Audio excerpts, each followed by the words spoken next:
Alright, we're in Xi'an, in front of the biggest train station in China, apparently. According to our ride, Steven, who's leaving. And there's a bunch of bullet trains down there. And where are we going? Going to Beijing!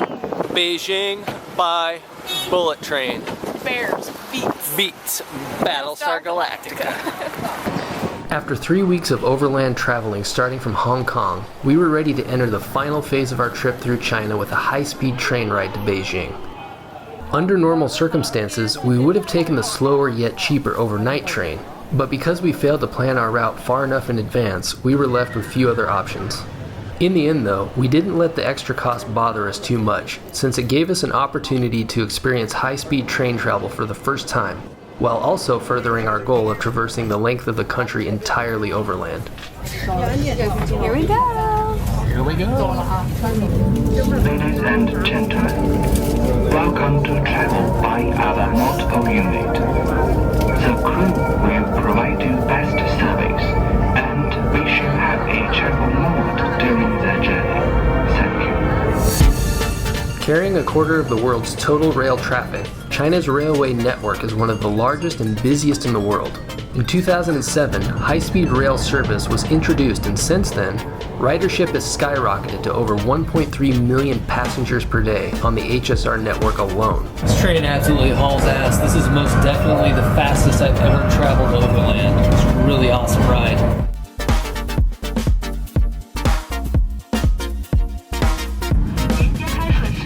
In December of 2012, the high-speed route between the Xi'an North and Beijing West railway stations was opened.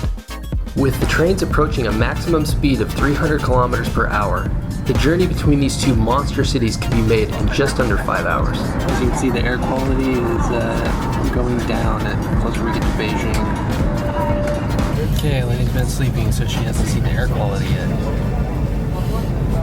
Oh my god. It's nothing either. I can't even see the building. Or I can barely make them out. I know there's buildings there.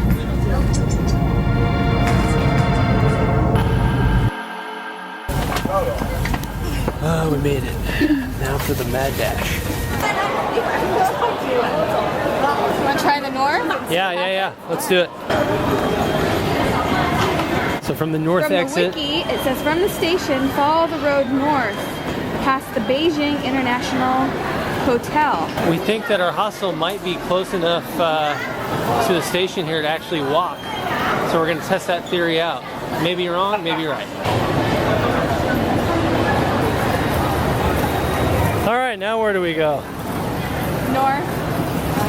We head north? Which way is north? I don't know.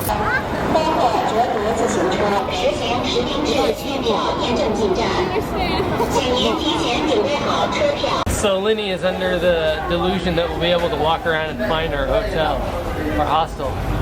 No freaking way that's gonna happen. But just for the sake of her being wrong on camera, I'm going along with it.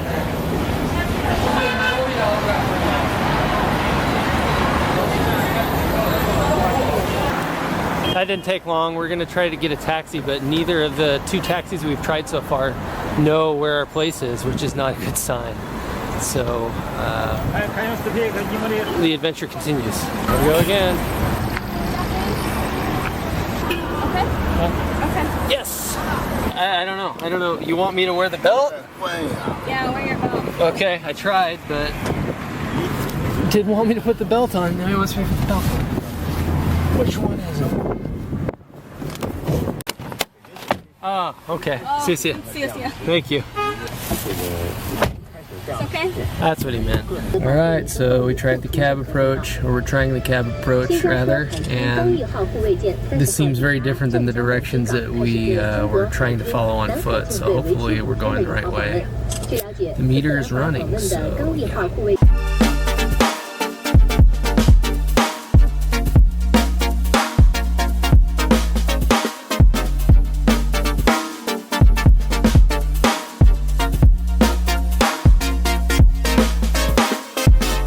So our cab driver dropped us off in the vicinity.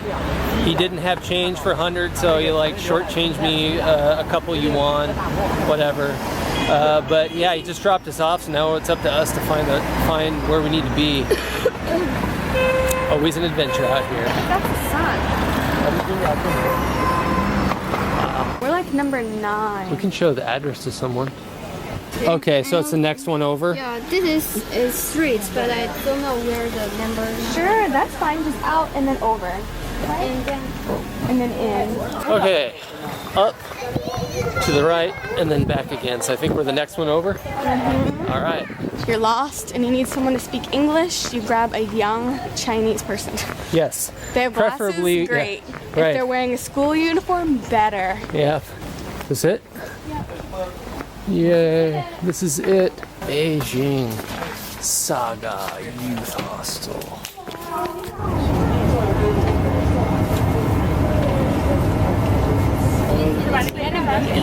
Tiananmen East, is that where you are going to arrive? Yes, of course. Cool. The Forbidden City. To go to the Forbidden City. 你好，你好。Which other city? Hello, 你好.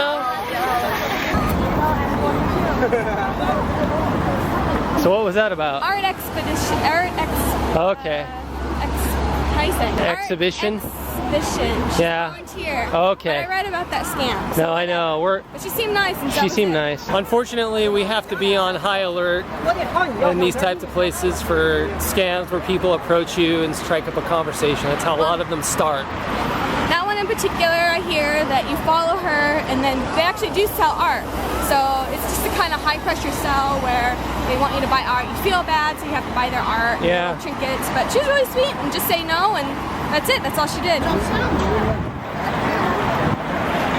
She's forgetting, huh? Beard fans. Beard fans. Sure. Okay. Nice. You're welcome. Thank you. Thank you. So what's nice about no one speaking English over here? What's great is they want to sell us stuff, but they don't know the words. Yeah. So, Or so they're just like, fuck it, we'll just talk to someone Yeah, that we know. I can tell. An easy target. yeah. Wow, look at that door. That's what I call a door. That is a serious door.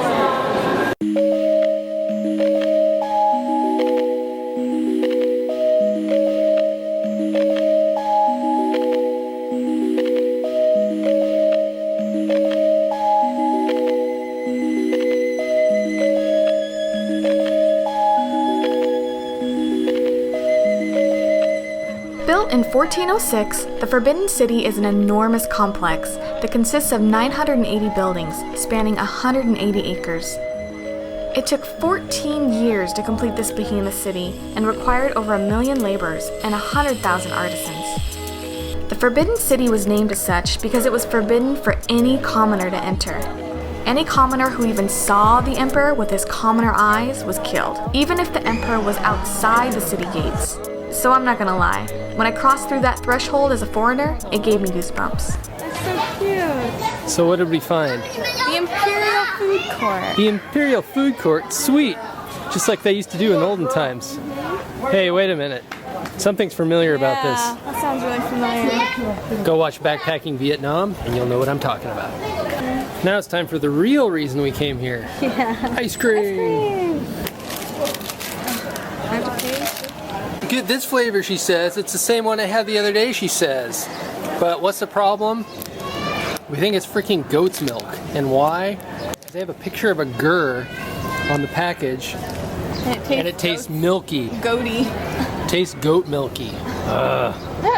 Damn it. For 500 years, 24 emperors lived and ruled from the ceremonial and political center. Many servants, and even some emperors, lived their entire lives within these walls. We started to feel the same sense of being in a bubble as all the halls, gardens, and temples started to look the same. I think this place is too big. Yeah, a little bit. There are signs in English scattered all over the city, but even after reading them, the significance of what we were looking at was still a little bit lost on us. Our favorite signs, though, were the ones that included the imperial names of the buildings, some of our favorites being Belvedere of Embodying Benevolence, Pavilion of Auspicious Clarity, Palace of Gathered Elegance and... Which hall is this? Oh, you know, the Hall of Scrupulous Behavior. My favorite hall of all. The irony of the once forbidden city is that it's now one of the most touristed places in all of China, with over 7 million visitors a year. Here you can also get your fill of knickknacks and even a DVD experience of flying over the city, if you're into that sort of thing. Hello. Do you want the with clothes take picture? No, thank you. Thank you, though. No, thank you. Do you like offline DVD video offline city? If they're already laughing at me this hard with no emperor clothing on, I can't imagine if I were dressed up. You have to use your imagination, but if you find yourself in a quiet corner of the city, it's possible to get a feeling of being in ancient China. Hopefully, you'll imagine yourself as royalty, and not as a concubine, or a eunuch.